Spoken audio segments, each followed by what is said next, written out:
Hey guys, welcome back to the channel. This is how to hide all replies on Bluesky. So guys, watch till the end in order for you to understand. So first thing that you will do is simply open up the Bluesky application into your device and make sure to sign in into your account. And after that, just simply tap on the three lines in the top left corner of the screen, guys.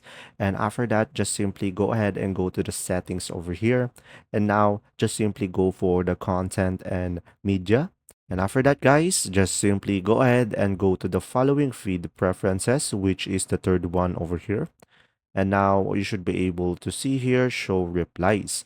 So guys, make sure to just simply turn this off by just simply toggling it off over here on the right side. And from there, you should be able to hide all replies on Bluesky.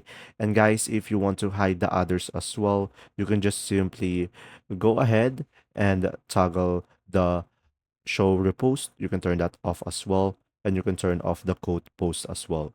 So pretty much it will be depending on you guys based on your preferences. And there you go. If this video was helpful, please like and subscribe. And if you have any question, just simply comment down below, and thanks for watching.